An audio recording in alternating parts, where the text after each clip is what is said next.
Bismillahirrahmanirrahim. Assalamualaikum warahmatullahi wabarakatuh.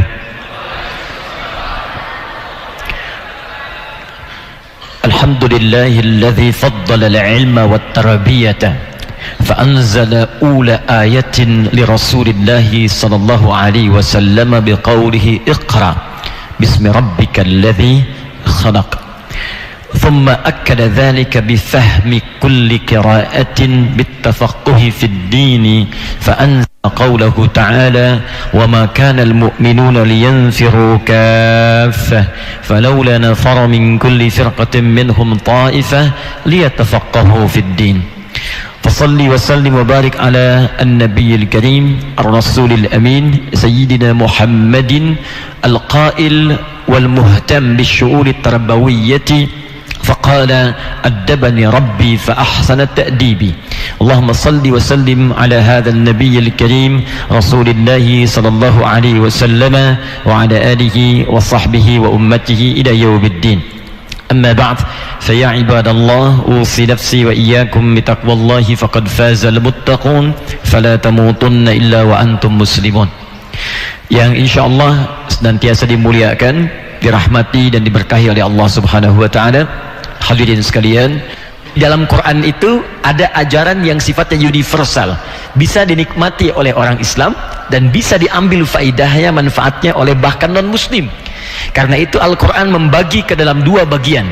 Ada spesifik ditujukan untuk orang Islam dengan ketentuan-ketentuan ibadah, maka panggilannya kemudian dipanggil dengan kalimat iman. Ya ayyuhalladzina amanu, 68 kali disebutkan dalam Al-Quran. Hei orang-orang yang telah beriman kepada Allah Subhanahu wa ta'ala. Maka spesifik turunan dari iman itu menjadi amalan-amalan yang spesifik mengandung nilai ibadah, langsung hubungan dengan Allah Subhanahu wa ta'ala. Karena itu setiap ada kalimat iman maka akan disusul dengan nilai-nilai ibadah. Ada yang sifatnya ritual, ada yang sifatnya sosial. Kalimat iman pertama dalam Al-Quran surah kedua Al-Baqarah ayat 3, alladzina yu'minuna bil ghaib wa yuqimuna as-salah. Jadi salat dibuka dengan kalimat iman, dan orang yang salat mustahil diperintahkan salat kalau dia belum beriman. Karena itu salat berlaku bagi yang beriman saja, infak berlaku bagi yang beriman saja, interaksi dengan Al-Quran, baca Quran, menghafal Quran menjadi ibadah bagi yang beriman. Ada yang sifatnya sosial. Quran surah kelima misalnya Al-Maidah ayat yang pertama, ya ayyuhalladzina amanu aufu bil uqud. Hai orang-orang yang merasa beriman, tepati janji. Kalau sudah berjanji, tepati. Menepati janji bagi orang yang beriman bukan sekedar bagian dari aktivitas sosial yang harus dilakukan, tapi juga bagian dari komitmen kepada imannya. Ada lagi yang terkait dengan hubungan sosial, berinteraksi dengan baik, akhlak yang baik, kata-kata yang mulia. Quran surah ke-49 misal ayat 11 sampai dengan ayat ke-12, ya ayyuhalladzina amanu la yaskhar qaumin qaum. Hai orang-orang yang merasa punya iman, maka imanmu akan mendorong lisanmu untuk berkata yang mulia. Katakan yang baik-baik, jangan saling mencela, jangan menghujat, jangan menghina. Jadi kalau ada orang merasa beriman, ada iman dalam jiwanya, dan lisannya masih berkata yang tidak baik, maka kata Allah ada sesuatu yang keliru dengan imannya. Jadi cukup dengan iman itu akan memberikan pancaran pada lisan kita untuk berkata yang baik-baik. La yaghtab ba'dukum ba'dha, jangan gosip, jangan bicarakan keburukan orang. Jadi ketika seseorang mengatakan saya beriman, maka iman itu akan memberikan pancaran pada lisannya untuk memberikan kalimat-kalimat yang mulia. Jadi nggak ada orang Islam itu yang beriman gosip. Saya tidak, Pak, alhamdulillah nggak seperti ibu itu tuh, kalau bicara banyak kesana kemari. Ya sama. Jadi iman itu yang paling menarik, Pak, Ibu. Bahkan dalam dunia pekerjaan pun, kata Allah orang beriman itu imannya akan menuntun ia profesional dalam pekerjaannya dan selalu mengarahkan pada yang baik dalam setiap aktivitasnya. Anda bandingkan Quran surah kedua Al-Baqarah ayat 168 dengan 172.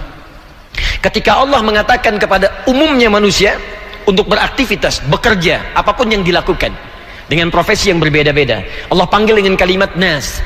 Ya ayyuhan nas, hei manusia.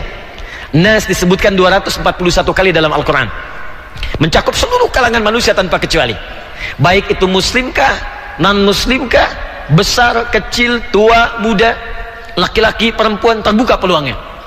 Maka ketika Allah panggil dengan kalimat nas, itu artinya informasi yang disampaikan, ajaran yang ingin ditampilkan tidak hanya bermanfaat untuk orang yang beriman, tapi universal sifatnya. Sepanjang menjadi manusia, itu pasti akan terbawa dan bermanfaat dalam kehidupannya. Kata Allah, kulu mimma fil ardi halalan thayyibah. Silahkan Anda beraktivitas, bekerja sesuai dengan passion yang Anda senangi. Ada di kepolisian, ada yang menjadi dosen, ada yang di birokrat, ada yang diplomasi, ada yang berbisnis. Silahkan kata Allah. Cuma saya tekankan satu hukum yang sifatnya universal. Kulu mimma fil ardi. Silahkan menyebar di bumi, silahkan beraktivitas, silahkan mencari makan. Ini bentuk sinekdok pas prototo. Disebutkan sebagian, dimaksud keseluruhan. Mau kemana Pak? Mencari sesuap nasi. Kan yang dicari banyak ya, bukan cuma sesuap. Lawannya sinekdok totem properti. Bapak Ibu lebih tahu dibandingkan dengan saya. Ya kata Allah, silahkan beraktivitas, cuma halalan thayyibah. Anda mesti mencari dengan cara yang legal, dengan cara yang benar. Ikuti aturan hukum yang berlaku. Nah, mengikuti aturan hukum itu kan berlaku umum. Negara membuat hukum bukan hanya untuk orang Islam, non muslim juga berlaku. Bikin hukum yang disepakati, ikuti ketentuan itu, jangan dilanggar.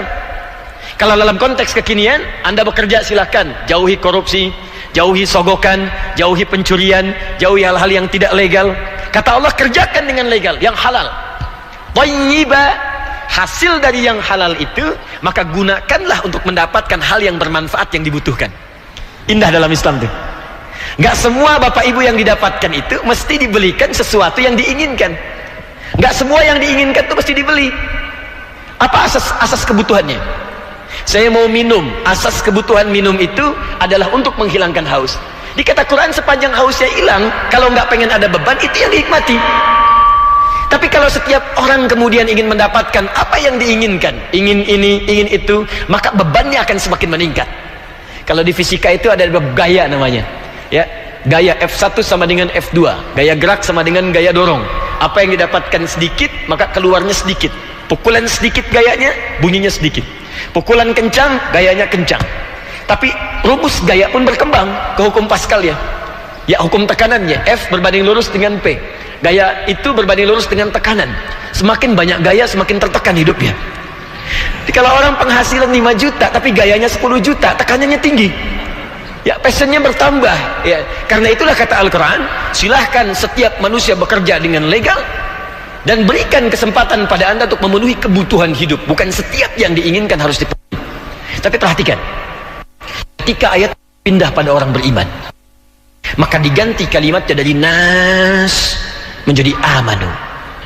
Ya ayyuhalladzina amanu. Quran surah kedua ayat 172. Hai orang-orang yang merasa beriman, mendapati iman dalam dirinya. Dosen yang beriman, mahasiswa yang beriman, pejabat yang beriman, polisi yang beriman, TNI yang beriman, ustadz yang beriman. Perhatikan kalimatnya.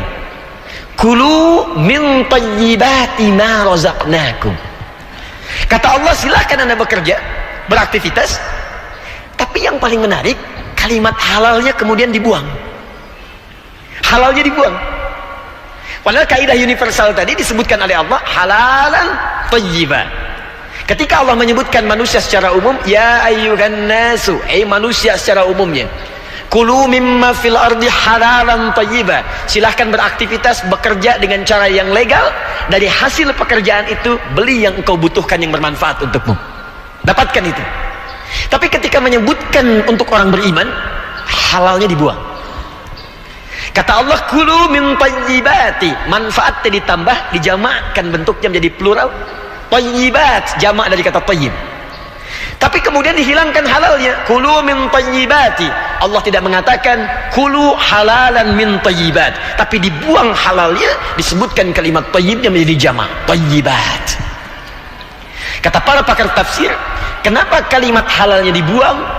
Mereka mengatakan karena orang beriman itu otomatis imannya akan membimbing dirinya untuk mencari yang halal.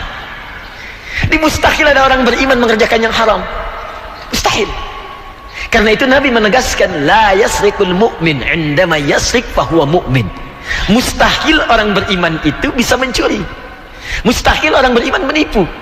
Mustahil orang beriman korupsi. Saat korupsi itu dia sedang ada iman dalam dirinya, mustahil. Karena imannya itu otomatis akan mencegah dia dari perbuatan yang dilarang. Nah, saya ingin katakan Bapak Ibu sekalian, bagaimana Allah menurunkan nilai-nilai kehidupan yang dalam nilai iman itu justru memberikan pancaran-pancaran kebaikan dalam kehidupan kita. Nah, adapun tadi yang ingin kita bahas adalah ternyata aspek pendidikan saking pentingnya dalam berkehidupan di muka bumi ini, saking pentingnya dalam menjaga stabilitas kehidupan di muka bumi ini, maka Allah jadikan sifatnya tidak hanya khusus bagi yang beriman saja, maka diberikan kaidahnya secara universal. Sehingga dengan universalitas ini, bukan hanya orang beriman akan menikmati kenikmatan hidup dari aspek pendidikan, dari effort yang dihasilkan dari hasil pendidikan, tapi semua yang bernama manusia akan merasakan kenikmatan dari hasil pendidikan itu. Maka Masya Allah, saya punya koleksi beberapa kitab-kitab yang juga disebut dengan kitab suci. Ada Al-Quran, ada beberapa yang lain. Saya coba lihat, saya pelajari. Saya senang belajar Pak, Bu. Dan tidak saya temukan uraian sedetil dalam Al-Quran yang memberikan perhatian sangat tinggi, luas dan dalam kepada aspek pendidikan. Hanya dalam Al-Quran. Di Al-Quran diberikan secara rinci bimbingan tentang pendidikan, bahkan sejak dalam proses kandungan. Misal, bagaimana cara mendidik anak sejak dalam kandungan, dari sejak doa yang disampaikan, dari mulai mengamati perkembangan janin berproses sampai masa kelahiran, sampai kemudian cara menghadapi kelahiran, sampai ia lahir, apa nutrisi yang pertama diberikan sampai usia 2 tahun, dari 2 tahun ke masa balignya apa yang harus diberikan, kemudian dari masa balignya apa yang akan terjadi, kemudian yang dari itu kemudian dianalisis jadi bekal pendidikan sampai ia kembali kepada Allah Subhanahu wa taala. Quran surah ke-7 ayat 189. Pendidikan pertama yang Allah tanamkan pada kedua orang tua saat anak sedang mulai dalam kandungan ibundanya. Kemudian perkembangannya disebutkan di Quran surah ke-22 ayat yang kelima. Detilnya disebutkan di Quran surah ke-23 ayat 9 sampai dengan ayat ke-13-nya. Lahir kemudian apa yang pertama diberikan, bagaimana memaksimalkan ASI, itu disebutkan juga di Quran surah kedua ayat 233. Ada 4 pendidikan dini yang ditanamkan pada anak sejak dini sehingga dia tumbuh menjadi pribadi yang baik, taat pada kedua orang tuanya, bergaul baik dengan lingkungannya dan siap menghadapi tantangan dalam masyarakatnya. Pindah surah ke surah 31 dari ayat ke-13 sampai ayat 19-nya. Dari mulai dia remaja, bagaimana kemudian akan menghadapi lingkungan yang mulai berubah. Ada sudah punya perasaan suka, mendapatkan pergaulan yang baru. Turun lagi kemudian Quran surah ke-12 Yusuf dengan kisahnya langsung dari ayat 3 sampai dengan ayat 29-nya. Bahkan pergaulannya dirinci, apakah engkau merantau atau tinggal di tempat komunitasmu, apakah orang Jawa pergi ke Sumatera, Sumatera ke Jawa, atau engkau tinggal di lingkunganmu. Turun lagi Quran surah ke-49 ayat ke-13 untuk memberikan gambaran-gambaran bergaul dengan komunitas yang berbeda. Sampai muncul lagi, Bapak Ibu, belum selesai. Sampai ketika Anda akan belajar pun kata Allah, begini cara belajar yang efektif. Diturunkan Quran surah ke-9 ayat 122 untuk mempercepat pemahaman. Sampai kemudian saat engkau paham pun bagaimana cara mendekatkan diri dengan pemahaman itu kepada Allah dan bermanfaat untuk manusia. Turun lagi Quran surah ke-58 ayat yang ke-11-nya. Sampai Allah katakan tidak cukup ilmumu menjadi standar teori hanya untuk engkau koleksi mendapatkan ijazah saja, tapi dengan ilmu itu engkau jadikan sebagai bakti untuk melayani masyarakatmu. Diturunkan lagi ayatnya Pak Ibu. Turun lagi kemudian Quran surah kedua ayat ke-44-nya. Diteruskan ke Quran surah 9 ayat 122-nya. Saya ingin katakan, tidak ada konsep pendidikan yang sedetil diungkap dalam Al-Quran yang semua itu diberikan secara gratis, bebas oleh Allah pada setiap manusia yang ingin mengamalkannya. Dan berita saat ini yang paling banyak meresearch ayat Al-Quran, juga hadis-hadis Nabi terkait detil penjabaran dari ayat-ayat tadi, itu orang Yahudi sekarang. Yahudi hampir setiap hari. Dan kita nggak boleh marah kalau Eropa meresearch, silahkan amalkan, karena kata Allah pun terbuka. Yang keliru itu ketika umat Islam sendiri yang punya wahyunya, yang punya keterangannya, yang punya teorinya, justru tidak mengamalkannya. Kita tidak bisa menyalahkan orang yang mengambil nilai kebaikan untuk diamalkan oleh mereka. Manfaatnya dunia, akhirat tidak dapat. Hanya yang jadi pertanyaan, kenapa umat Islam kita yang tidak mempraktekannya? Maka disinilah kemudian Allah memberikan tantangan kepada kita. Adakah di antara kita yang ingin meraih kesuksesan? ketangguhan dan jadi pelopor dalam mengaktualisasikan nilai pendidikan ini, maka diturunkanlah satu ayat yang dengan ayat ini itu yang ingin kita kupas sesuai dengan tema kita sekarang.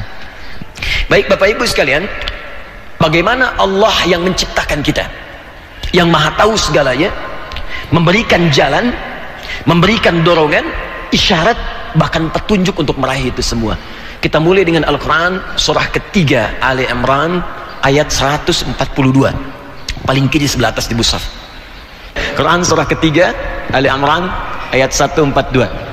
Di kaidah umum ya, saya pelan-pelan. Baik, mari kita mulai. Am hasibtum an tadkhulul jannata, apa Anda duga begitu mudah dapat meraih kesuksesan yang Anda harapkan, dapat meraih target yang telah Anda tetapkan? Oke, jannah itu tidak selalu dipahami dengan surga. Asal kata jannah itu asalnya satu keinginan, satu harapan tinggi, satu cita-cita yang ingin diraih tapi belum nampak di hadapan mata.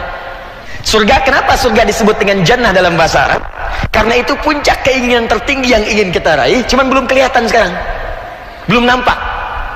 Sehingga orang Arab kalau menggambarkan seorang yang sukses dan ingin meraih kesuksesan itu dan belum dia dapatkan, dia sebut dengan jannah. Di zaman orang Arab dulu itu, kalau orang punya kebun anggur, ya, punya kebun-kebun yang indah, ada sungai-sungainya, mereka namakan dengan jannah. Kenapa? Karena kalau punya unta itu sudah biasa. Unta merah, unta yang hitam, unta yang paling hebat, itu belum disebut kaya, Pak, Bu. Orang yang sukses, yang kaya, yang sudah punya kebun. Karena mereka biasa dengan padang pasir, padangnya luas, pasirnya luas, yang kelihatan pasir aja. Kalau ngelihat unta sudah biasa, Pak. Yang nggak biasa itu ngelihat yang hijau-hijau. Makanya ketika ada yang punya yang hijau-hijau dengan buah yang sangat melimpah, itu mereka namakan jannah, satu puncak yang belum kelihatan saat ini. Jannah, jim, nun, ta. Oke. Dan menariknya dalam bahasa Arab, nanti ada seorang bernama Ibnu Jinni. Ibnu Jinni itu pakar bahasa linguistik, ya, Prof. Syihab insya Allah sudah tahu itu, ya, punya kitab namanya Al-Khasais. Di Al-Khasais ini diantaranya dibahas asal mula akal kalimat setiap hurufnya. Bahkan, ya, kata beliau diantara penjabarannya, setiap ada huruf jim dengan nun dalam setiap kata bahasa Arab, itu pasti bermakna sesuatu yang tersembunyi, tidak nampak. Jim dengan nun, contoh, kalau kita keluarkan ini jannah diartikan surga, sukses, ada jim dengan nun, belum tampak di hadapan. Jin, kenapa disebut dengan jin? Ya, jin, ya ma'syaral jinni wal ins wa ma khalaqtul jinna wal ins. Kenapa jin disebut dengan jin? Karena memang fitrah jin itu ketika diciptakan nggak nampak dalam pandangan, tersembunyi. Lawannya disebut dengan ins. Ins 18 kali disebutkan dalam Al-Quran. Kalau jin tersembunyi, ins itu nampak. Makanya kalau ada jin melakukan penampakan, itu jin yang sedang keluar dari fitrahnya, pasti sedang punya masalah itu. Apalagi manusia yang cari-cari penampakan jin, itu sedang error pasti itu. Pasti itu. Karena fitrah jin itu nggak nampak. Manusia fitrahnya tampak, karena itu disebut ins, sesuatu yang tampak. Jadi kalau ada dosen misalnya suka sembunyi-sembunyi, masuk kantor sembunyi-sembunyi, mahasiswa masuk kelas sembunyi-sembunyi, ya, itu sama dengan, bukan saya yang bilang, wakil rektor yang bilang, itu sama dengan dia sedang punya masalah dalam hidupnya, sedang punya masalah, sedang ada yang salah, ada yang keluar dari fitrahnya. Suami pulang ke rumah sembunyi-sembunyi, ada pintu depan, masuk lewat pintu belakang, buka handphone sembunyi-sembunyi, pasang tato sembunyi-sembunyi, pasti sedang ada persoalan. Jin. Ibu dalam rahim ada janin, jim, nun. Kenapa janin disebut dengan janin? Karena sosok yang ada dalam rahim itu tidak nampak ke permukaan, masih tersembunyi. Baru setelah kemudian dilahirkan baru kelihatan. Jadi setiap ada kata jim, nun, itu pasti sesuatu yang diharapkan atau yang menjadi objek belum tampak ke permukaan. Termasuk kesuksesan pun, kebahagiaan pun, harapan-harapan yang ingin diraih, itu dalam Al-Quran sering diungkapkan dengan kalimat jim, nun, kemudian ditutup dengan sifat di akhirnya dengan ta, jannah. Sehingga jannah dalam Al-Quran tidak selalu diartikan dengan surga dalam konteks akhirat, tapi juga bisa berarti kesuksesan dalam kehidupan dunia.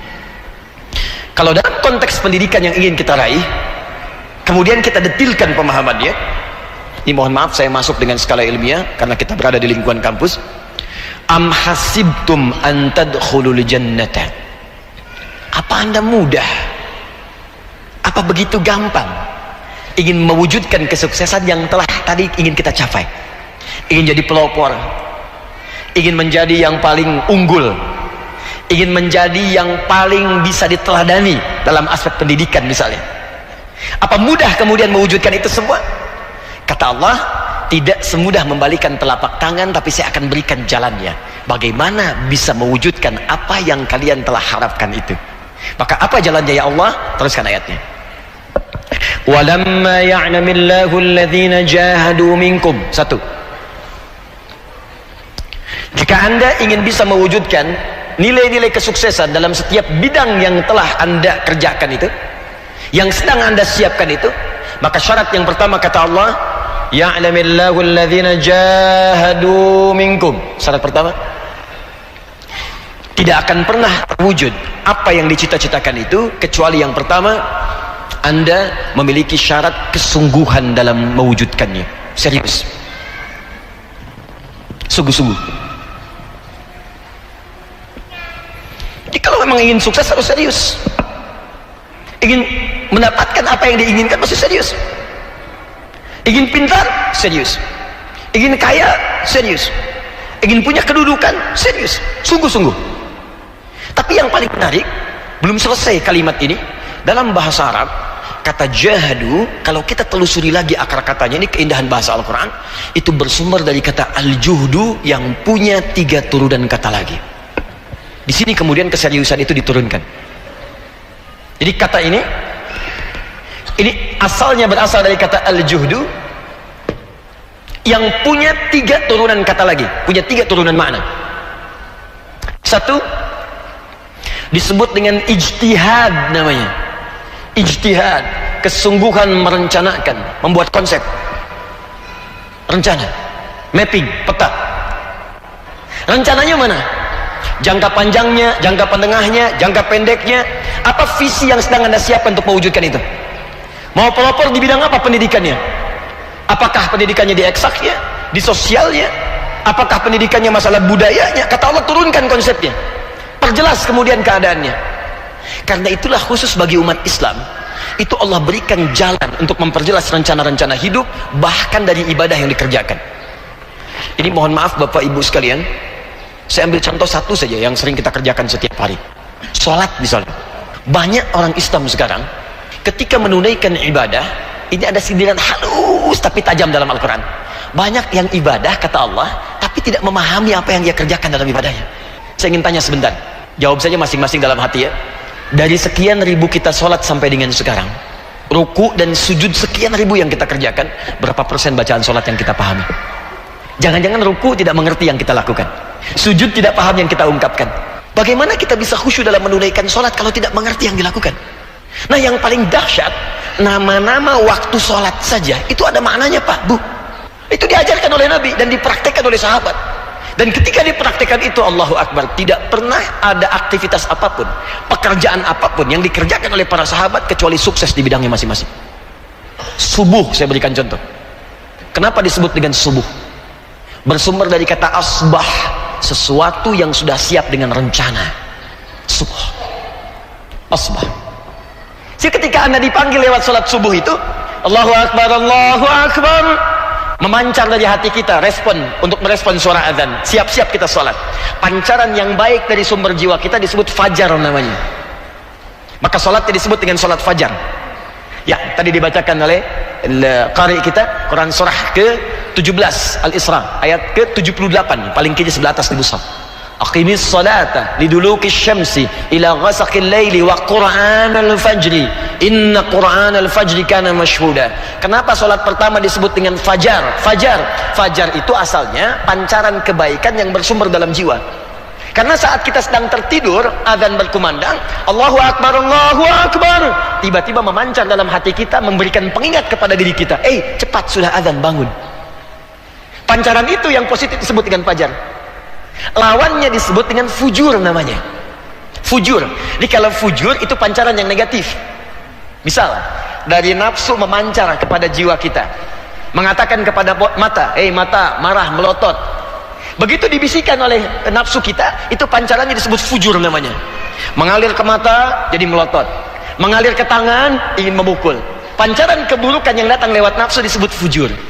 Diterangkan di Quran surah 91 ayat 7-8. Wa nafsi wa ma sawwaha fa'alhamaha fujuraha wa taqwaha. Pancaran keburukan disebut dengan fujur, pancaran kebaikan disebut dengan fajar. Tapi waktunya disebut dengan subuh. Asbah. Yang siap dengan rencana.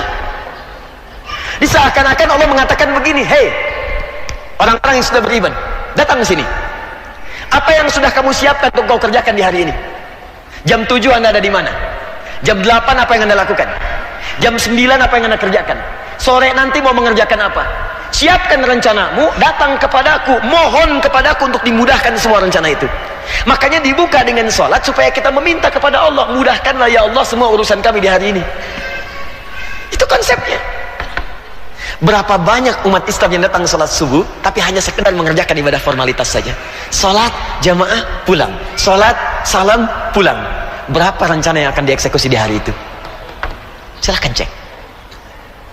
Apalagi kalau levelnya ingin kita naikkan dalam bentuk institusi. UPI punya ingin capaian berapa tahun ke depan, 2 tahunkah, 3 tahunkah, 4 tahunkah? Allah balik tanya, rencananya apa?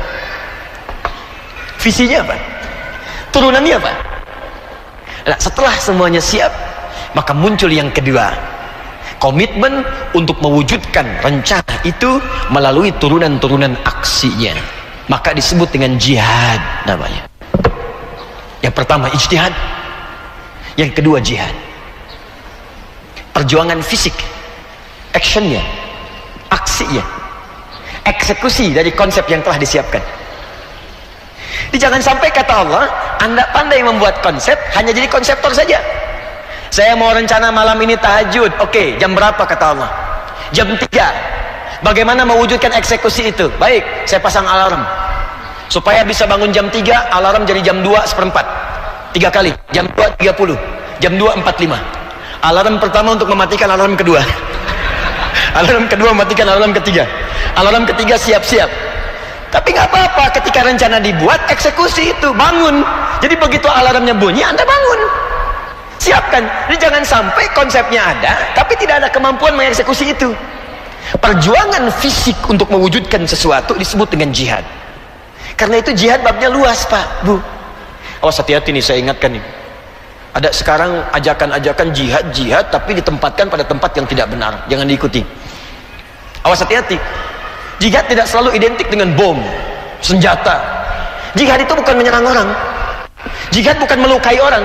Bahkan dalam konteks peperangan pun bukan memerangi orang, tapi membela ketika diserang. Masa diam saja? Negara diserang, kita bela, niatkan karena Allah, itu jihad. Makanya Syekh Hashim bin Asy'ari itu mengeluarkan resolusi jihad, tapi konteksnya pembelaan negara. Dia bukan menyerang orang. Saya pernah ditanya itu waktu kejadian bom Tamrin, Pak. Saya sedang di Lampung, langsung ada pertanyaan tuh, Ustaz, apakah bom di Jalan Tamrin termasuk jihad fisabilillah? Saya bilang, Pak, sependek pengetahuan saya, jihad fisabilillah itu jihad di jalan Allah, bukan di Jalan Tamrin. Konsepnya lain. Jihad itu luas maknanya.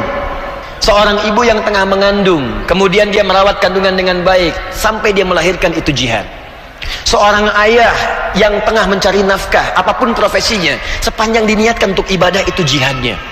Dalilnya Quran surah keempat ayat 34. Adik-adik yang di kampus yang sedang belajar, termasuk teman-teman dosen yang mengajar, itu kalau benar diniatkan untuk ibadah kepada Allah, itu jihad, Pak. Bahkan Allah turunkan ayat khusus, Quran surah ke-9 ayat 122. Kata Allah, hei, jangan semua orang beriman berjuang ke medan perang semua. Wa ma kana lil mu'minuna liyanfiru kaffah falaula nafara min kulli firqatin minhum ta'ifah liyatafaqahu fid din. Mesti ada sebagian dari Anda yang meluangkan waktunya khusus di bidang pendidikan untuk belajar dan mengajar. Supaya apa? Waliyunziru qaumahum idza raja'u ilaihim la'allahum yahdharun. Supaya masyarakat itu pintar, kata Allah. supaya berkembang, supaya bisa membangun, supaya makmur. Balik lagi mereka ke masyarakat dan mengamalkan ilmunya. Jihad. Jadi kalau tadi kita katakan UPI ingin menjadi kampus yang unggul, pelopor di bidang pendidikan, buat konsepnya dan bikin tim untuk mengeksekusi itu semua, sinergikan keseluruhannya. Yang terakhir, yang bagian ketiga, mujahadah. Ini yang tidak mudah. Mujahadah, perjuangan melawan gejolak emosional, psikis. Kadang-kadang turun naik, tiba-tiba muncul semangat yang kurang, tiba-tiba pesimis. Ini nggak mungkin nih, nggak mungkin, mustahil nih. Kalau sudah kita rencanakan, siap dieksekusi, maka kata Allah, perangi segala perasaan yang negatif dalam diri kita supaya apa yang telah kita konsep maksimal kita lalui. Ya, Ibu kenal Siti Hajar, Bu? Ah, bagus. Kenal di mana, Ibu? Baik, tapi agak lumayan lah ya. Di sini agak kenal Sayyidah Hajar. Saya pernah ke Sukabumi, itu ada yang kenal Fir'aun. Kenal Fir'aun? Kenal Ustaz, katanya luar biasa saya bilang. Bu, Pak, Sayyidah Hajar itu kan ibundanya Nabi Ismail ya, alaihissalam. Itu kakek Nabi yang ke-29, Nabi Ismail. Nah, kalau kita urutkan nyampe ke Nabi Ismail, Muhammad sallallahu alaihi wasallam bin Abdullah bin Abdul Muttalib bin Hashim bin Abdul Manaf bin Qusay bin Murrah bin Kilab bin Ka'ab bin Ghalib bin Fihir bin Malik bin Nadar bin Kinana bin Khuzaimah bin Mudrikah bin Ilyas bin Nizar bin Mudar bin Ma'ad bin Adnan bin Adi bin Adri bin Muqawam bin Nahur bin Tarikh bin Ya'rub bin Yasub bin Nabit bin Ismail alaihissalam. Coba ulangi. Oke. Ismail. Baik. Ini kan kisahnya populer sekali. Populer sekali, Quran surah ke-14 ayat 7. Kata Nabi Ibrahim, saya tinggalkan istri dan anak saya ini biwadin ghairi dhi zar'in 'inda baitikal muharram. Saya tinggalkan, ya Allah, istri dan anakku ini masih merah bayinya di satu tempat di lembah yang tanaman pun tandus, air nggak ada. Nggak ada air. Tapi perhatikan bagaimana keyakinan beliau kepada Allah. Ketika ditinggalkan, istrinya bertanya, "Ahadza min amrillah?" Apakah ini perintah Allah? Kata Nabi Ibrahim, iya. Apa jawab istrinya? Sepanjang ini perintah Allah, mustahil Allah menyia-nyiakan saya. Konsepnya sudah jelas. Tinggal di sini, berjuang hadapi situasi, nanti Allah akan turunkan pertolongan. Mulai eksekusi. Ahadza min amrillah, ini perintah Allah? Ya. Sepanjang perintah Allah, sepanjang ini baik, pasti ada jalan mewujudkannya. Maka beliau membuang semua pikiran-pikiran negatif dalam benaknya. Menyaring sesuatu yang kotor sehingga yang muncul yang bersihnya saja, itu dalam bahasa Arab disebut dengan tasfiyah namanya. Tasfiyah. Hasilnya disebut sofa. Orangnya disebut sufi. Karena itu sufi itu ya sebetulnya bukan orang yang pergi ke gunung 40 hari nggak pulang-pulang gitu. Atau 2 kali lebaran 2 kali puasa nggak pulang-pulang gitu kan, bukan. Ya, sufi itu asalnya orang yang beribadah kepada Allah dengan mengikuti tuntunan syariat, yang dengan tuntunan itu membuat dia bisa membersihkan yang kotor-kotor dalam dirinya. Salat, dengan salatnya bagus, sumber buruknya hilang, fahsya dan mungkar. Makanya disebutkan dalam Al-Quran surah ke-29 ayat 45, innas salata tanha anil fahsya wal munkar. Kata Allah, kalau seorang salatnya benar, pasti sufi, dia bersih, hilang sumber kotornya. Kalau bukan fahsya, pasti mungkar. Di muka bumi ini cuma 2 sumber keburukan. Kalau bukan fahsya, pasti mungkar. Fahsya, keburukan yang bersumber dari syahwat. Maaf, pornografi, LGBT, ya, awas, kata-kata jorok, kotor itu fahsya. Jadi mustahil ada orang sholat mengerjakan yang fahsya, mustahil itu. Ya, kalau mahasiswa UPI yang muslim sholat, cukup selesai itu. Ya, nggak ada yang tergerak kepada pornografi. LGBT nggak akan ada. Makanya LGBT yang homo misalnya nggak bisa jadi imam sholat. Ya, nggak bisa, khawatir memengaruhi makmum salah satunya. Jadi begitu takbir Allah, makmum bubar, proteksi hilang. Baik, mungkar, keburukan yang diingkari oleh hati, sumbernya nafsu perut dengan akal. Korupsi dikonsep oleh pikiran, maaf, mungkar. Nyontek mahasiswa tuh, mungkar. Hati-hati. Cari kunci jawaban sebelum ujian, mungkar. Awas, makanya mustahil kalau ada mahasiswa sholat, mustahil mengerjakan yang mungkar. Tanda tangan proyek yang tidak jelas, mungkar. Pak, ijazah tanda tangan Pak. Apa ini? Ah Pak, fee-nya lumayan Pak, tapi nggak benar. Tapi fee-nya 10 juta Pak. Jangan, saya tidak mau. Saya sholat jari orang sholat tidak akan berbuat maksiat. Masya Allah. Perbaiki, balik lagi. Kok masih sama? Fee-nya naik Pak, 100 juta katanya. Waduh, sebentar saya istikharah dulu. Gak boleh ada istikharah dalam maksiat. Gak bisa. Makanya saya yakin nih, kalau orang Islam tuh sholatnya benar aja, wah polisi tenang banget deh pokoknya. Tinggal minum teh, kopi. Di jalan gak ada yang melanggar lalu lintas. Ini kadang-kadang ke pengajian aja bermasalah.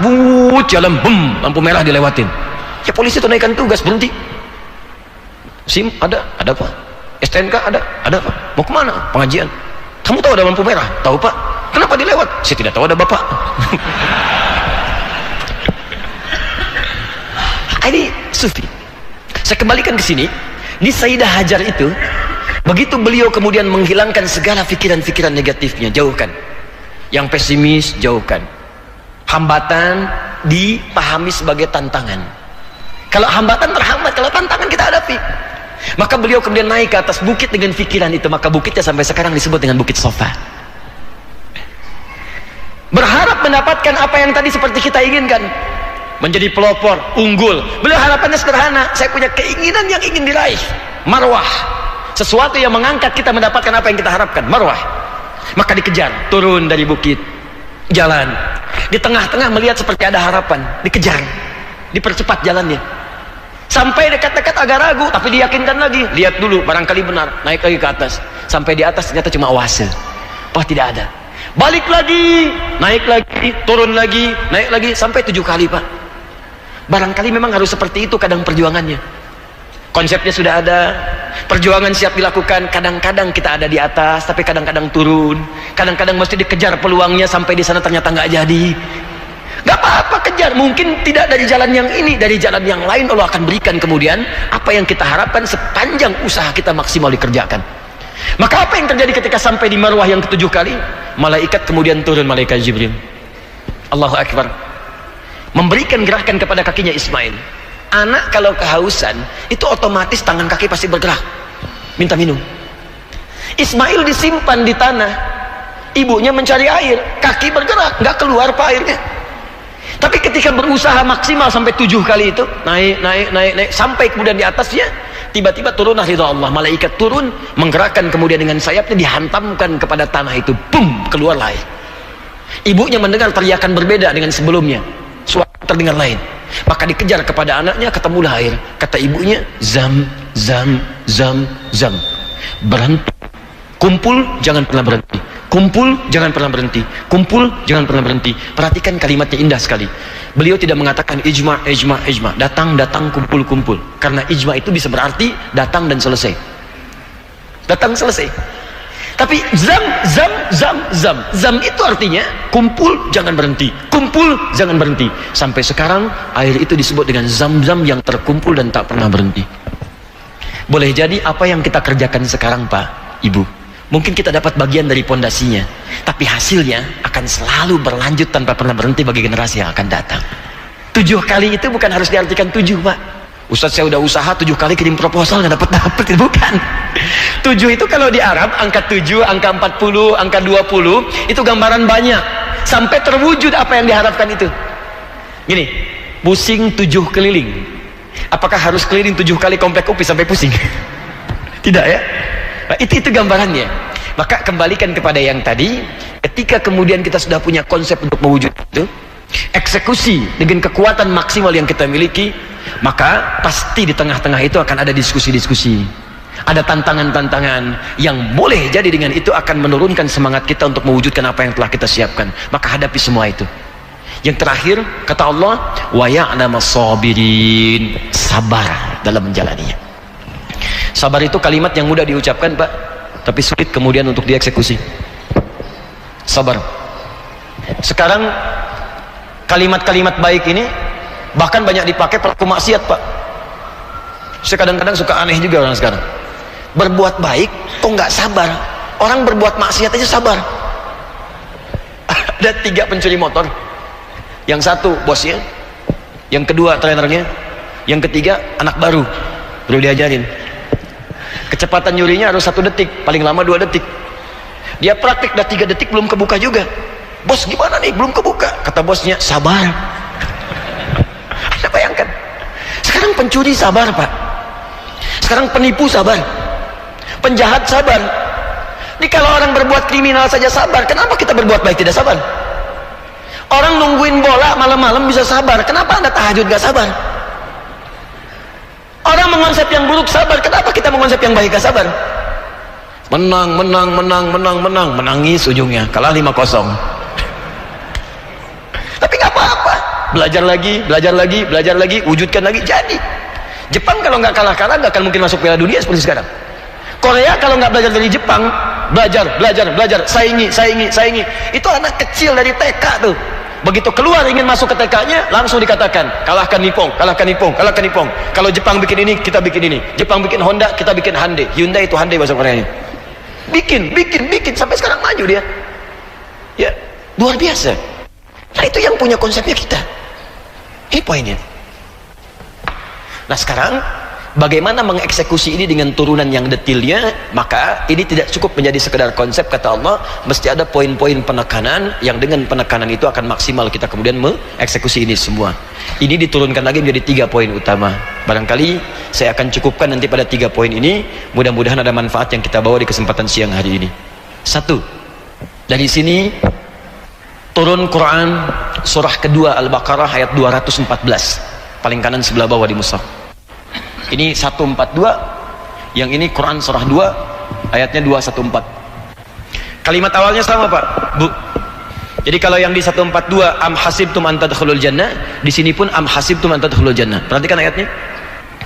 Am hasibtum an tadkhulul jannata, apakah Anda duga Anda bisa begitu mudah mendapatkan kesuksesan yang ingin diraih, menjadi pelopor, kampus yang unggul? Apakah mudah diwujudkan itu? Nah, sekarang mari kita lihat terusannya. Walamma sudah am hasibtum an tadkhulul jannata, apakah mudah Anda bisa mendapatkan kesuksesan yang ingin diraih? Ya, walamma ya'tikum mathalul ladzina khalau min qablikum, sementara Anda belum belajar dari orang-orang sukses yang pernah meraih itu sebelum Anda. Allah minta kita tadi banding, belajar dari orang-orang dulu. Yuk lihat yang lain, siapa yang sudah lebih dulu maju, dalam negeri kah, di luar negeri kah? Kirim utusan misalnya kemana yang maju sekarang? Amerika ada yang maju pergi ke Amerika, Eropa ada yang maju pergi ke Eropa. Bukankah Nabi dalam situasi perang Badar itu, di antara tawanannya diminta oleh Nabi untuk mengajarkan masyarakat muslim? Bukankah mereka ada yang Yahudi? Bukankah ada yang Nasrani? Bukankah ada yang Yunani kemudian diambil ilmunya? Boleh terbuka, ilmu itu boleh terbuka, silahkan, dari manapun bisa kita ambil. Makanya kata Allah, kalau Anda ingin sukses, apalagi ingin mendapatkan surga, ya belajar dari orang-orang dulu. Ahli surga dulu tuh berjuangnya luar biasa. Bilal bagaimana perjuangannya, Ammar bin Yasir bagaimana perjuangannya, Hudzaifah al-Yamani bagaimana perjuangannya. Mereka berjuang dengan sangat maksimal. Ada yang dengan hartanya. Nabi katakan, kita akan berjuang, siapa yang mau nyumbang? Utsman mengatakan, ya Rasulullah, ini saya nyumbang. Umar berkata, ya Rasulullah, berapa butuhnya? Kata Nabi, sekian. Kata Umar, ini setengah harta saya. Dikira paling hebat, ternyata datang Abu Bakar. Kata Abu Bakar, ya Rasulullah, berapa butuhnya? Sekian. Ini semua harta saya. Kata Nabi, apa yang kau tinggalkan untuk keluargamu? Kata Abu Bakar, Allah wa Rasulahu, saya tinggalkan Allah dan Rasulnya. Total. Anda berharap surga, orang-orang dulu berjuang dengan maksimal, sementara Anda berharap mendapatkannya tanpa perjuangan, mustahil. Kata Allah, keluarkan. Karena itu Imam Al-Bukhari itu membuat kitab sahihnya, itu tidak banyak orang tahu. Itu bukan bacaan biasa Pak, tapi menurunkan miniat kehidupan di masa Nabi untuk kita ikuti dari sekarang, dan nilainya terbuka. Makanya judul kitabnya apa? Judul kitab Sahih Al-Bukhari, Imam Al-Bukhari, bukan Sahih Al-Bukhari, judul kitabnya Al-Jami' As-Sahih Al-Musnad Al-Mukhtasar min umuri Rasulillahi sallallahu alaihi wasallam wa sunanihi wa ayyamihi. Itu judul kitab. Ulangi, disingkat Sahih Al-Bukhari. Kalau ada ulama menulis kitab, itu pasti ada makna di balik judul kitab itu. Pelajari dulu. Kenapa Bulughul Maram disebut Bulughul Maram? Ya, kenapa kemudian ada kitab Bidayatul Mujtahid? Al-Jami' As-Sahih, kata beliau, kitab ini berisi kumpulan panduan-panduan hidup yang umum sifatnya. Jami dalam ilmu hadis. Kalau khusus untuk ibadah disebut Sunan namanya. Sunan At-Tirmidzi, Sunan Abu Daud. Kalau khusus untuk mendapatkan referensi hadis siapa yang meriwayatkan, Musnad namanya. Ya, Aisyah radhiyallahu taala anha berapa hadisnya? Ibnu Abbas berapa hadisnya? Musnad namanya. Kalau anda ingin mencari hadis susah nyarinya di mana, keluarkan satu hurufnya, lacak di satu kitab, Mu'jam namanya. Jami', kitab yang mencakup tuntunan kehidupan yang umum sifatnya. Sahih, semuanya saya validasi dengan benar, kata Al-Bukhari. Dari mana kitab ini bersumber? Langsung dari tuntunan kehidupan Rasulullah SAW saat membimbing para sahabatnya. Bu, Pak, sahabat Nabi itu ada 12.000 jumlahnya. Dari 12.000 itu ada yang jadi panglima. Dan itu 38 panglima di masa Nabi. Kekuatan satu panglimanya bisa menaklukkan Persia dan Romawi. Anda bayangkan. Bagaimana bisa mendapatkan kualitas seperti itu? Maka ada nanti kitabnya diurutkan. Imam Al-Bukhari membuat 97 bab. Ada babul kitabul imarah, bab tentang pemerintahan. Bagaimana menata dengan baik, bagaimana membebaskan kemiskinan, mengentaskan kemiskinan. Saya sedang diskusi dengan beberapa kepala daerah untuk menurunkan konsep ini. Dengan menggunakan konsep ini 3 tahun selesai kemiskinan. Dan dibuktikan di beberapa tempat. Itu di copy paste di beberapa negara di Eropa. Ada kitab lagi, kitabul ilmi, kitab pengetahuan, Pak. Turunan hadisnya ada. Bagaimana menjadikan orang cepat paham, bagaimana mengatasi persoalan-persoalan di dunia pendidikan, ada di situ semua. Meningkatkan kecerdasan. Sekarang yang research itu di luar, Pak. Yang meresearch Al-Baqarah ayat 31 University of California. Saya mau ke London, mau ke Inggris, itu ada penelitian bahkan sekarang dari Inggris munculnya orang yang hafal Al-Quran dengan cara menghafalnya benar, maka kecerdasannya akan meningkat setidaknya 3 kali lipat. Karena dia sudah menghafalkan 52.000 kosakata dengan benar, maka akan terbuka kemudahan untuk menghafal kosakata yang lainnya. Yang riset di luar. Ada tentang kedokteran, ada bab bisnis. Kita keluarkan itu semua, turunkan. Nah, yang paling menarik di masa Nabi itu semua passionnya beda-beda. Ada yang di bidang pendidikan, Ali bin Abi Thalib, ada siapa lagi, Abu Hurairah, ada Ibnu Abbas, ada. Mereka meriwayatkan banyak hadis. Itu konsep itu bisa kita bawa. Seperti apa sih Ali bin Abi Thalib? Maaf, orang kebanyakan hanya tahu ahli hadis, ahli Quran. Ternyata beliau pun pakar di bidang matematika. Silahkan anda cari buku, kitab, namanya Al-Jawahir, karya Syekh Tantawi Al-Jawhari. Itu kitab tafsir yang khusus membahas tentang ranah ilmiah sains dalam Al-Quran. Yang paling bagus sekarang dibuat. Di bagian terakhir, jilid terakhir, itu ditunjukkan bagaimana kemampuan matematika sahabat Ali bin Abi Thalib. Matematika Quran. Ada sahabat bertanya, ya Amirul Mukminin, wahai sahabat Ali bin Abi Thalib, Amirul Mukminin, ya, ini istri saya selingkuh katanya. Ada pengaduan. Istrinya mengatakan, saya tidak selingkuh. Ini buktinya kamu baru 6 bulan sudah melahirkan. Normalnya kan bukan 6 bulan, 9 bulan katanya. Ini 6 bulan. Kata Ali, bersumpahlah dengan nama Allah kepada istrinya, apakah benar kau selingkuh? Kata istri, wallahi ma zanaitu, saya tidak berzina, saya nggak selingkuh. Kata Ali, ya kalau sudah bersumpah, ya udah kamu benar. Suami perempuan itu kaget, masa benar Ali nggak bisa begitu? Hei, apa engkau tidak tahu firman Allah disebutkanlah Quran surah ke-46 ayat 15. Wa hamluhu wa fisaluhu 30 syahra. Seorang perempuan yang mengandung dan menyusui itu paling minimal 30 bulan jumlahnya. Kemudian disebutkan Quran surah ke-31 ayat ke-14. Orang perempuan yang menyusui itu wafisaluhu fi amain, khusus menyusui saja kalau maksimal 2 tahun namanya. Bukankah 2 tahun itu 24 bulan? Kalau menyusui dan mengandung itu 30 bulan, menyusui saja kemudian 24 bulan, maka sisanya 6 bulan. Inilah yang disebut kelahiran prematur, kata Ali bin Abi Thalib. Dari visi Ali ini muncul sahabat-sahabat kemudian menganalisis Al-Quran. Mereka belajar dari perjalanan Ali bin Abi Thalib, belajar dari Ibnu Abbas, maka muncullah kemudian orang-orang hebat di kemudian hari. Siapa diantaranya? Jabir bin Hayyan, Pak. Teman-teman yang di bagian kimia, penemu kimia itu orang Islam namanya Jabir bin Hayyan, yang karyanya kelak diikuti oleh orang-orang setelahnya di Eropa. Dan orang Eropa nggak salah, karena dia mengamalkan apa yang dikatakan Quran. Apa yang dikatakan, belajar dari orang dulu, dibawa karyanya, dia gali. Apa yang dikatakan Jabir bin Hayyan? Dia baca surah ke-57 Al-Hadid saat sedang tilawah Al-Quran sampai ke ayat 25 dan 26. Wa anzalnal hadid, dan kami turunkan besi dari langit. Besi dari langit. Sekarang bukti nyatanya ada di Museum Geologi di Bandung ini. Saya pernah masuk ke sana, ada meteor itu yang ternyata salah satunya dari besi itu. Ya, materialnya. Dibawa besi ke laboratorium beliau, punya lab. Dianalisis, dikeluarkan sampai ke partikel terkecilnya, sampai ke atomnya. Dari situ ditemukan, oh ini unsur besi, ini. Hasil karyanya dibawa oleh orang Eropa, disebutkan dengan nomor atom, diberikan simbolnya Fe, ferum. F besar, E kecil, ferum. Berapa nomor atom besi? 26. Bukankah atom itu punya isotop untuk menjaga kestabilan atomnya?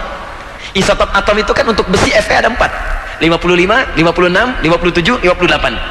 Saya dulu belajar kimia, saya masih ingat yang paling stabil untuk menjaga kestabilan atom besi itu nomor 57. Surah 57 ayat ke-25 sampai 26. Al-Hadid. Dulu orang begitu, kaji dapat pengetahuan baru, kaji dapat pengetahuan baru. Makanya kata Ibnu Sirin atau Ibnu Arabi mengatakan kun aliman wa amilan wa muallima. Orang yang hebat itu orang yang belajar. Dari belajar itu dia amalkan. Dari amalan itu dia share dengan orang lain, dia mengajar. Itu orang hebat. Makanya ulama dulu itu penemu-penemu dulu selalu punya penemuan baru.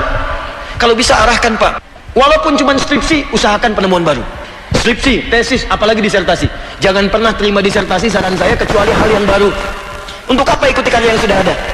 Bikin yang baru, riset, kemudian alurkan dalam kehidupan.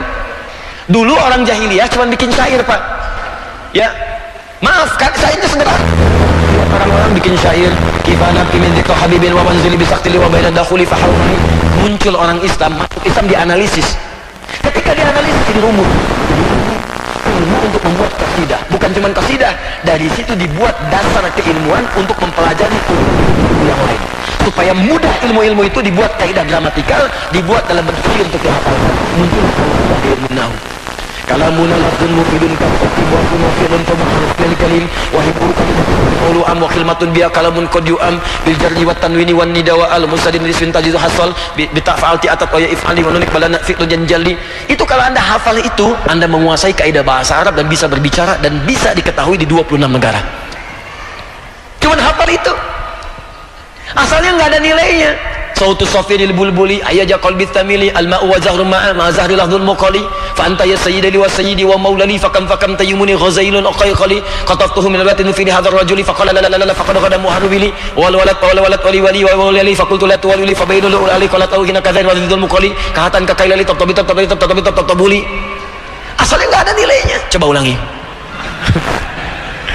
Enggak ada maknanya, tapi ketika Islam datang diberikan makna. Orang Islam itu mesti begitu.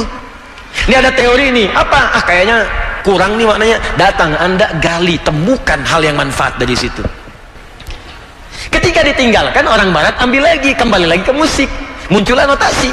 CDF, GABC, GABC, DFIS G, DFIS G, ABCIS D, ABCIS D, FIS GIS A, FIS GIS A, BCIS DIS E, BCIS DIS E, FIS GIS AIS B, FIS GIS AIS B, CIS DIS AIS FIS, CIS DIS AIS FIS GIS AIS BIS CIS. Jadi gitar, jadi piano, jadi macam-macam, kunci F, minor, jadi G dan sebagainya, judi, balik lagi. Tuh, kita harus punya visi. Lihat orang dulu. Oke, kembalikan kepada yang tadi. Ayo research, studi banding. Habis studi banding kesini. Banyak Pak. Al-Azhar bagus Pak.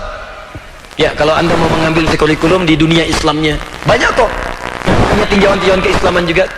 Bahkan Al-Azhar itu punya tafsir ilmi. Sekarang sedang bikin makalah mengeluarkan ayat Al-Quran dengan kimia. Tuh. Untuk yang muslim. Buka lagi, silakan ke Harvard, ke Oxford, kemana, ke Sorbonne dan sebagainya. Dapatkan informasinya dari rapat. Walamma ya'tikum matsalul ladzina khalau min qablikum. Tapi itu enggak mudah. Masathumul ba'sa. Tapi kalau Anda ingin eksekusi itu, pasti Anda akan berhadapan dengan tantangan. Petakan dulu tantangannya. Mau ke Amerika, tantangan pertama tiket. Biaya research. Klasik gitu di Indonesia. Research butuh biaya. Ya, bahan, kajian, pakar dan sebagainya. Siapin, gak apa-apa. Yang paling dahsyat kata Al-Quran itu nanti selesaikan. Sekarang petakan dulu. Satu, kata Allah ba'sa, tantangan yang ringan. Dibagi tiga oleh Quran. Oke, lihat sini. Satu, ada ba'sa dari kata ba'sun. Oke. Kedua, dharra dari kata dhurrun. Yang ketiga, zilzal wa zulzilu. Ini sudah satu kata. Ini Pak, menarik sekali konsepnya. Kata Allah, ketika Anda akan memulai mengeksekusi sesuatu, Anda pasti akan menghadapi tantangan. Tantangan itu petakan pada tiga bagian. Ada tiga hal. Pertama, ba'sa. Asalnya dari kata ba'sun, sesuatu yang ringan, yang gak banyak berdampak. Tuh. Kalau bahasa singkat begini, kalau saya contohkan sederhananya. Ini saya mau ke masjid nih. Ya, begitu mau berangkat dikasih hujan rintik-rintik kecil. Shower. Hujan turun. Baik, ini kan baru tantangan kecil. Anda berangkat pun gak berpengaruh. Maka orang Arab itu mengatakan, kalau gak banyak pengaruhnya, orang Arab akan mengatakan la ba'sa. Ah, ini biasa kecil ini. La ba'sa. La ba'sa, biasa. Orang Indonesia nggak usah panjang-panjang, lewat labas. La ba'sa. Lewat. Ini biasa. Anda mau kerja pertama kali pasti ada tantangan. Kapolsek mulai tugas pasti ada tantangan di depan. Dosen mulai bertugas ada tantangan, nggak apa-apa. Kalau yang ringan-ringan yang nggak usah kita pikirkan, jangan banyak dipikirin. Kadang-kadang hujan belum turun udah bikin status. Bandung panas, oi. Emang kenapa? Gak akan merubah situasi. Macet, macet aja bikin status. Macet ya baca. Macet belajar, macet dengerin Quran, selesai. Ini macet aja bikin status. Dosen itu tidak seperti yang aku kira. Datang konsultasi belajar, selesai. Udah, ini banyak orang sekarang berdoa aja di Facebook, coba. Berdoa di Facebook. Kalau setuju, aminkan ya. Ini tantangan ringan kita petakan. Ya, jadi kalau Anda pada yang ringan aja belum bisa mengatasi, maka bagaimana mencapai cita-cita yang besar? Orang besar itu tantangannya besar, orang kecil itu kecil. Jadi kalau Anda pengen besar, tantangan kecil nggak terlewati, Anda sebetulnya masih kecil. Hujan rintik-rintik, shower masih kecil aja. Mau ke masjid masih pikir-pikir. Papa kenapa nggak ke masjid? Hujan mah, kan cuman kecil ada payung. Takut riak. Takut riak. Oke, petakan. Terjadi perdebatan ini nggak mungkin, Pak. Itu kan belum terjadi. Jangan dibilang nggak mungkin dulu, itu kecil. Langkan dulu. Selanjutnya ini turun. Ini sudah gangguan fisik, Pak. Fisik. Hujannya mulai besar, deras, kena ke fisik, mulai basah dan sebagainya. Pertengahan di jalan ternyata kelihatan tantangan tidak mudah. Kadang-kadang kelihatan berhasil atau enggak nih, gitu kan? Tengah-tengah mulai ada pekerjaan fisik mulai meluas, harus bolak-balik siang malam, sampai kadang-kadang begadang, sampai ke mau tahajud juga masih ada pekerjaan. Itu biasa, nggak apa-apa. Orang dulu juga begitu. Nabi aja yang sudah jamin surga itu tahajudnya sampai bengkak kakinya. Ternyata dicek rakaatnya itu di Al-Bukhari nomor hadis 2008 sampai 2010 paling kanan sebelah bawah di kitab dari Sayyidah Aisyah, itu ternyata rakaat pertamanya aja sudah 5 juz 4 halaman. Pernah 3 orang sahabat pengen ikutan, datang ke Sayyidah Aisyah. Mereka bertanya bagaimana sholat malamnya Nabi. Kata Sayyidah Aisyah, la tas'alu an husnihinna wa tulihinna. Jangan ditanya panjang dan bagusnya. Bagus, panjang. Penasaran. Hudzaifah, Abdullah bin Mas'ud, ya satu lagi ada Ubay bin Ka'ab. Di belakang Nabi sholat. Benar, bagus, enak sholat. Kata mereka nggak ada sholat paling enak kecuali di belakang Nabi. Di kalau berhenti di ayat doa, berdoa, nikmat sholatnya. Cuman nggak kerasa, ternyata dikira selesai Al-Baqarah ruku, itu nyambung Ali Imran. Ali Imran ruku, nyambung An-Nisa. Begitu selesai An-Nisa 176 ayat 5 juz 4 halaman baru ruku. Besoknya nggak pada ikutan lagi, Pak. Nabi itu. Jadi berjuang itu biasa, capek itu biasa. Ada saatnya kita menikmati dan memanen apa yang telah kita tenun itu. Biasa. Nabi ahli surga sholat sampai kaki bengkak. Anda pengen ke surga malam bangun mata bengkak, sholat aja belum. Darah. Terakhir zilzal. Zilzal itu asalnya gempa, Pak. Bahasa tekstualnya. Idza zulzilatil ardu zilzalaha, gempa. Ya, kalau dalam konteks ujian, artinya ujian yang kadang menggoyahkan hati kita. Ini benar atau tidak ya? Kadang-kadang ada tekanan. Ya, kenapa harus saya? Kadang ada orang yang berkata, kata Allah, hatta yaqula rasul walladzina amanu ma'hu mata nasrullah. Sampai ada orang yang berkata, ya Allah, kapan ini selesai? Itu fitrah biasa. Ya Allah, kenapa mesti saya? Ya Allah, why me? Kata Allah, why not? Kenapa tidak? Ada yang ingin. It's honor for you. Ini kehormatan untukmu. La yukallifullahu nafsan illa. Mustahil Allah menguji seseorang di luar batas kemampuannya. Artinya kalau memiliki tantangan itu memang cuma sanggup, yang lain tidak. Sama juga dengan yang lain. Kalau yang lain punya ujian, artinya Anda yang mampu, yang lain tidak. Sama dengan hadirin sekarang, kalau Anda sedang punya masalah seberat apapun, artinya cuma Anda yang sanggup, yang lain nggak sanggup. Makanya Adi Hidayat tidak diberikan beban itu, Anda yang diberikan karena Anda yang sanggup. Mustahil Allah menguji kalau Anda nggak mampu. La yukallifullahu nafsan illa. Dan tidak harus bikin status, memang cuma saya yang sanggup. Oke. Baik, ini gambarannya. Kemudian yang terakhir, kalau kita masih juga capek berjuang dan belum tampak hasilnya, kata Allah, yakinkan pada dirimu, ala inna nasrallahi qarib. Satu saat tidak akan pernah ada usaha yang sia-sia. Pasti akan ada sesuatu yang kita dapatkan dari situ. Walaupun mungkin hasilnya bisa jadi penemuan yang baru yang tidak terkait erat dengan apa yang telah kita konsep itu. Kalau begitu, tiba-tiba pengen cari sepatu bagus, belok sini ketemunya di Cibaduyut. Niat beli sepatu ketemunya tas. Ternyata tas ini kita butuhkan kemudian. Itu biasa.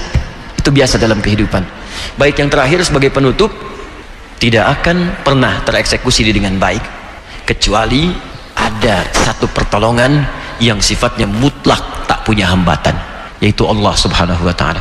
Kalau kita bergantung kepada makhluk, bergantung pada manusia, biasanya banyak kecewanya. Maka sejak wahyu pertama diturunkan, Allah memberikan kaidah kepada Rasulullah SAW untuk membawa misi paling berat dalam kehidupan. Misi Nabi itu paling besar. Jadi ini pelajaran buat kita, kalau ada beban paling besar, paling berat yang kita pegang, maka kaidah pertamanya, lakukan seperti apa yang Allah perintahkan kepada Nabi. Ketika Anda eksekusi itu, maka selebihnya Allah yang akan selesaikan semuanya. Apa kalimatnya? Iqra bismi rabbikal ladzi khalaq. Tidak banyak orang tahu ayat ini turun satu ayat setelah sebelumnya di satu kalimat diturunkan, dan Nabi mengatakan tidak bisa. Kalimat pertamanya bukan Iqra bismi rabbikal ladzi khalaq. Kalimat pertamanya Iqra. Iqra. Kata Nabi, ma ana biqari, saya nggak bisa baca. Iqra, ma ana biqari, saya nggak bisa. Di ilmu nahwu itu ada ma qara'tu, ada ma ana biqari. Kalau ma qara'tu itu standar, saya nggak bisa baca. Tapi kalau ma ana biqari pakai ba, itu artinya saya benar-benar nggak bisa baca. Nggak bisa sama sekali. Nggak ada guru yang ngajarkan, nggak pernah sekolah. Turunlah kemudian ayatnya lengkap. Iqra bismi rabbikal ladzi khalaq. Ya Muhammad sallallahu alaihi wasallam, lakukan itu, ikuti bacaan malaikat ini, lakukan dengan niat karena Allah yang menciptakan engkau saja begitu mudah, apalagi membuat engkau hanya sekedar mengikuti bacaan. Lakukan karena Allah. Kalau sudah melakukan karena Allah, maka pamrih-pamrih yang lain akan hilang, dan Allah lah yang akan mengentaskan keseluruhannya. Maaf, itu yang disebut dengan ikhlas. Mari kita ikhlas, Pak. Istilah di negara kita mengabdi, ya, dosen guru mengabdi, ya, aparat mengabdi, prajurit mengabdi, kami juga para ulama, para ustadz mengabdi. Tapi kaidah paling dasarnya ikhlas. Kalau ikhlas itu dilakukan dengan benar, turunan akhiratnya pahala, vertikalnya, horizontalnya passion dengan kecintaan. Cintai pekerjaan kita, maka kita akan sungguh-sungguh dalam mendalaminya, mengerjakannya. Ini saya kira ada yang hilang di tataran masyarakat kita sekarang. Pelajar tidak banyak mencintai pelajarannya, sehingga belajar sekenanya saja, duduk paling belakang, nggak pernah nanya, siap-siap untuk ujian. Waktu belajar dipakai saat mau ujian, waktu ujian kadang-kadang dipakai untuk yang lain. Ya, itu terkenal sekali. Ayo kita rubah sekarang. Orang Indonesia cerdas-cerdas. Saya saat di luar negeri banyak orang mengadu, Syekh Hadi, kenapa ini orang Indonesia? Emang kenapa? Saya belajar 3 bulan untuk ujian. Malam mau ujian, dia itu orang Indonesia pinjam catatan saya. Nilainya dia 8, saya 7,5. Saya bilang dia belum tahu sistem SKS. Sistem kebut kadang-kadang 1 jam, Pak. Sistem kebut sejam. Ya mau sejam pinjam fotokopian dan sebagainya. Kita sebenarnya cerdas, cuman sayangnya effort itu bahkan ilmunya berhenti saat ujian. Begitu selesai nggak kepake. Itu yang menjadikan banyak sekarang orang-orang pintar banyak dihukum karena ilmunya nggak dipakai. Sayang belajar tinggi-tinggi hanya untuk berakhir kemudian di jeruji besi. Untuk apa? Cintai. Seorang ulama sedang mengajar, banyak siswanya, senang dia. Tapi ketika siswanya 1-2 orang yang paling aneh, senang juga, semangat ngajar seperti banyak orang. Tiba-tiba satu orang datang, ini kisah nyata. Satu orang datang bertanya, Syekh, kenapa anda begitu semangat? Kan muridnya cuma 2. Kata Syekh ini, hei, bukankah saya diperintahkan mengajar hanya untuk Allah? Ketika saya ajarkan hanya untuk Allah, Allah sudah memberikan apa yang dijanjikan. Saya nggak peduli mau banyak mau sedikit, karena yang saya inginkan cinta Allah kepada saya, bukan banyak sedikitnya. Kalau passion kita benar mengajarkan untuk didik 1 murid, 2 orang murid, boleh jadi 1-2 orang itu yang akan punya jutaan murid di kemudian hari, yang akan mengajarkan kembali dan memberikan kebaikan, kepeloporan, keunggulan untuk apa yang diinginkan di masa kini, untuk masa depan yang akan datang. Saya kira itu yang bisa saya sampaikan. Mohon izin, saya tidak bermaksud untuk mengajari. Saya yakin Bapak Ibu yang ada di sini lebih paham dari apa yang telah saya sampaikan. Tapi barangkali saya ingin share saja. Ternyata Al-Quran banyak memuat konsep-konsep indah yang bisa kita terapkan dalam kehidupan. Semoga insya Allah bermanfaat. Terima kasih. Assalamualaikum warahmatullahi wabarakatuh.